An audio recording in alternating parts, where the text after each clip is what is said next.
कानून व्यवस्था की स्थिति इतनी खराब क्यों है, उन्होंने ये तर्क देकर सरकार को बैकफुट पर धकेलने की कोशिश की है। आरजेडी प्रवक्ता शक्ति सिंह यादव ने ये साफ कहा कि तेजस्वी जी ने कह दिया है कि उन्हें सुरक्षा नहीं चाहिए, वो बिना सुरक्षा की जनता के बीच चलेंगे। ये बयान एक संदेश है कि आरजेडी अब किसी सरकारी दबाव से डरने वाली नहीं है। दूसरी तरफ एनडीए सरकार इसे बचकाना हरकत और नाटक बता रही है। भारतीय जनता पार्टी का कहना है कि सुरक्षा कोई सम्मान नहीं बल्कि एक सरकारी जिम्मेदारी है, जिसे ठुकराना केवल अपनी सुरक्षा को खतरे में डालना है। सवाल ये है कि क्या तेजस्वी यादव का ये दाव काम करेगा? क्या जनता उनके इस निडर अंदाज को पसंद करेगी या उन्हें सुरक्षा में लापरवाही बरतने वाला नेता मानेगी? सुरक्षा का ये मुद्दा अब सिर्फ लालू परिवार तक सीमित नहीं रहा है, बल्कि बिहार की राजनीति की आवाज का प्रतीक बन गया है। इस समय विवादों और आरोपों के बीच एक बड़ा सवाल यह भी है कि आखिर सुरक्षा किससे और कैसे मिलती है? क्या सरकार अपनी मर्जी से सुरक्षा घटा सकती है? भारत में वीआईपी सुरक्षा का निर्धारण कोई मनमाना फैसला नहीं होता है, बल्कि इसके लिए एक व्यवस्थित प्रक्रिया है। नियमों के अनुसार सुरक्षा का निर्धारण 3 मुख्य कारकों पर निर्भर करता है। पहला है थ्रेट असेसमेंट। केंद्रीय सुरक्षा एजेंसियां आईबी रॉ लगातार खतरे का आकलन करती हैं। जिस व्यक्ति को जितना खतरा होता है उसे उसी अनुसार सुरक्षा दी जाती है। Z+, Z, Y+, और X ये सुरक्षा श्रेणियां होती हैं। और जो संवैधानिक पद पर हैं, यदि कोई व्यक्ति मुख्यमंत्री या नेता प्रतिपक्ष जैसे पदों पर है तो प्रोटोकॉल के तहत उन्हें सुरक्षा दी जाती है। और जो राजकीय सुरक्षा समिति है, राज्य स्तर पर एक उच्च स्तरीय सुरक्षा समिति होती है जो इन आंकड़ों और रिपोर्टों के आधार पर समीक्षा करती है कि कैसे सुरक्षा देनी और किसकी कम करनी है। यहाँ आरजेडी का तर्क है कि सुरक्षा कमेटी का उपयोग विपक्ष को निशाना बनाने के लिए हो रहा है। उन्होंने सवाल उठाया कि अगर सुरक्षा थ्रेट असेसमेंट के आधार पर है तो सत्ताधारी दल के नेताओं को क्यों सुरक्षा दी जा रही है। दूसरी तरफ बिहार सरकार का आधिकारिक पक्ष ये है कि लालू प्रसाद यादव और राबड़ी देवी अब कोई संवैधानिक पद पर नहीं है, इसलिए Z+ सुरक्षा की अनिवार्यता का कोई आधार नहीं था।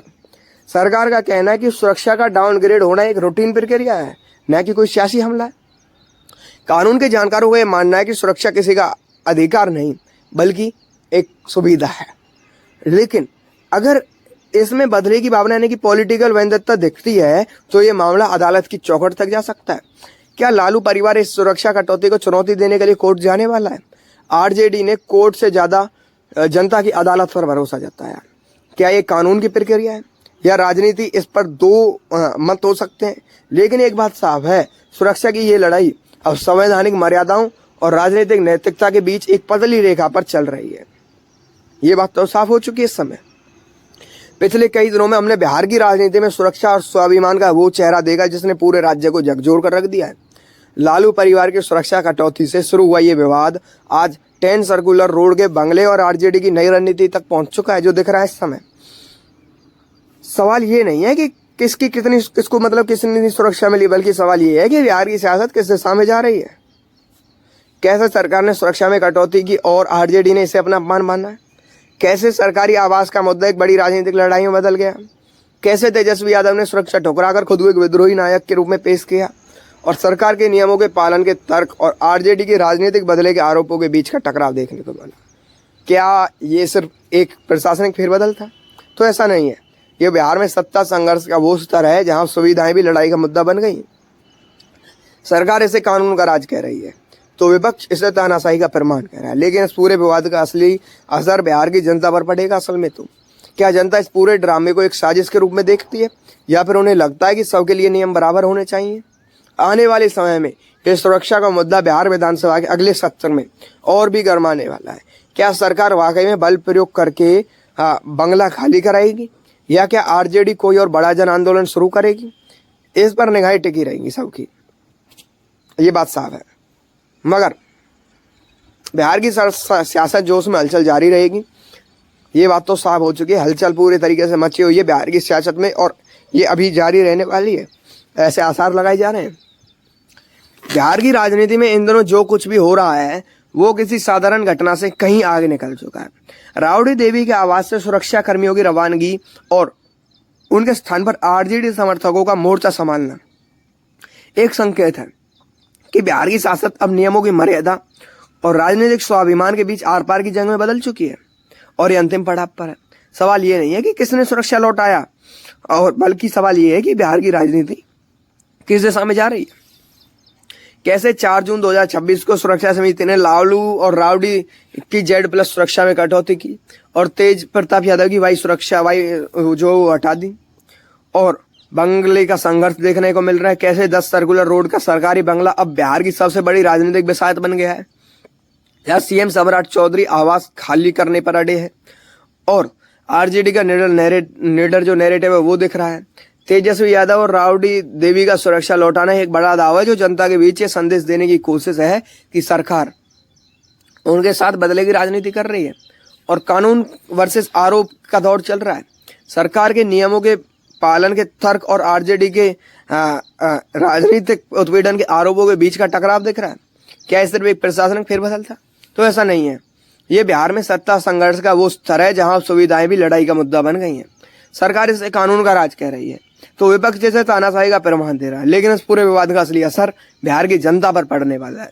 क्या जनता इस पूरे ड्रामे को एक साजिश के रूप में देखती है या फिर उन्हें लगता है एक नियम सबके लिए बराबर होना चाहिए? और आने वाले समय में ये सुरक्षा का मुद्दा बिहार की राजनीति को नई दिशा देगा।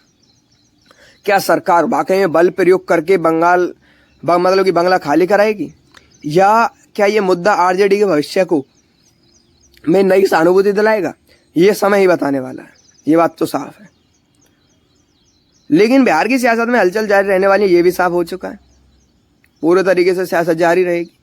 बिहार की राजधानी पटना में 10 सर्कुलर रोड का ये बंगला है जो कभी सत्ता का केंद्र हुआ करता था, आज एक अजीब से शांति से और तनाव की चपेट में आ चुका है। पूर्व मुख्यमंत्री रावड़ी देवी के आवास के बाहर की तस्वीरें सोशल मीडिया पर वायरल हो रही हैं। वो सुरक्षाकर्मी जो कभी लालू परिवार के सुरक्षा घेरे का हिस्सा थे, आज आवास के बाहर अपने सामान के साथ इंतजार कर रहे हैं। कहीं कोई नाले के ऊपर तौलिया बिछा कर लेटा है तो कहीं पुलिसकर्मी अपनी लावारिस स्थिति पर चर्चा कर रहे हैं। आखिर ऐसा क्या हुआ कि राज्य की पूर्व मुख्यमंत्री और नेता प्रतिपक्ष के परिवार ने अपनी सुरक्षा ही लौटा दी है? सुरक्षा में कटौती की खबर मिलते ही रावड़ी देवी ने तलख तेवर अपनाए और तैनात सुरक्षा कर्मियों को वापस भेज दिया। नतीजा ये हुआ कि अब आवास के बाहर पुलिस की बजाय आरजेडी के कार्यकर्ता लाठी डंडे लेकर सुरक्षा दे रहे हैं। ये सिर्फ एक सरकारी फैसलों की बात नहीं है, ये बिहार की सियासत का वो नया रंग है जहां सुरक्षा और स्वाभिमान की लड़ाई बन गई है। सियासी गलियों में चर्चा जोरों पर, सत्ता पक्ष इसे नियमों का पालन बता रहा है तो वहीं लालू परिवार इसे राजनीतिक उत्पीड़न करार दे रहा है। सुरक्षा कर्मियों का इस तरह बीच सड़क पर इंतजार करना और दूसरी तरफ कार्यकर्ताओं का लाठी देकर तैनात हो जाना, ये बिहार की राजनीति में एक खतरनाक लकीर खींच रहा है। क्या सरकार ने वाकई बदले की भावना से सुरक्षा हटाई या फिर यह आरजेडी की कोई सोची समझी रणनीति वाला कदम है? सबसे बड़े सवाल खड़ा करता है। और क्या सुरक्षा लौटाना एक मास्टर स्ट्रोक है या फिर यह आने वाले बड़े राजनीतिक संकट की दस्तक है? बड़े सवाल खड़े करता है। रावड़ी देवी के आवास के बाहर का माहौल कितना तनावपूर्ण है, लेकिन सवाल ये उठता है कि सरकार इस फैसले के पीछे क्या तर्क दे रही है। क्या वाकई ये कोई राजनीतिक साजिश है या सिर्फ कागजों पर चलने वाला एक प्रशासनिक प्रोटोकॉल है जो दिख रहा है इस समय? बिहार सरकार के गृह विभाग और सुरक्षा समिति के आधिकारिक सूत्रों का कहना है कि सुरक्षा कटौती पूरी तरीके से रूटीन और सिक्योरिटी रिव्यू का हिस्सा है। सरकार का तर्क 3 बिंदुओं पर टिका हुआ। पहला है थ्रेट परसेप्शन। सुरक्षा समिति का मानना है कि लालू परिवार पर अब वो खतरा नहीं है जो कभी हुआ करता था। सुरक्षा एजेंसीज की हाल की रिपोर्ट के आधार पर इस खतरे का आकलन कम पाया गया है और नियमों के अनुसार सुरक्षा का बड़ा हिस्सा व्यक्ति के पद से जुड़ा होता है। लालू प्रसाद और रावड़ी देवी फिलहाल किसी संवैधानिक पद पर नहीं है, इसलिए उन्हें Z+ जैसे सर्वोच्च श्रेणी की सुरक्षा देने का औचित्य नहीं बनता है। सरकार का दावा है कि राज्य में पुलिस बल की भारी कमी है और वीआईपी सुरक्षा में तैनात सैकड़ों जवानों को वापस लाकर उन्हें आम जनता की सेवा यानी लॉ एंड ऑर्डर में लगाया जाना ज्यादा जरूरी है। लेकिन इन सरकारी तर्कों को आरजेडी सिरे से खारिज करती है। उनका साफ कहना है कि थ्रेट असेसमेंट एक बहाना है। आरजेडी के वरिष्ठ नेताओं का आरोप है कि अगर नीतीश कुमार या भारतीय जनता पार्टी नेताओं को खतरा हो सकता है तो लालू यादव जैसे बड़े नेताओं को खतरा क्यों नहीं है। उनका आरोप है कि सरकार जानबूझकर लालू परिवार को कमजोर और असुरक्षित करने का खेल खेल रही है ताकि वो जनता के बीच जाने से पूरी तरीके से डरे, और ये विवाद यहीं से गहराता हुआ नजर आता है। एक तरफ वो सरकारी पुलिसकर्मी है जो ऑर्डर का पालन करते हुए वहां से हटने का इंतजार कर रहे हैं और दूसरी तरफ वो समर्थक हैं जो लाठी लेकर खड़े हैं। ये दृश्य ये बता रहा है कि बिहार में सुरक्षा का अधिकार एक प्रशासनिक विषय न रहकर राजनीतिक शक्ति का प्रदर्शन बन गया है। क्या सरकार की दलीलें सही है या आरजेडी का डर जायज है? ये तो तय करना काफी ज्यादा मुश्किल है, लेकिन ये साफ है कि सुरक्षा के इन अंक गणित ने बिहार की राजनीति में एक ऐसा।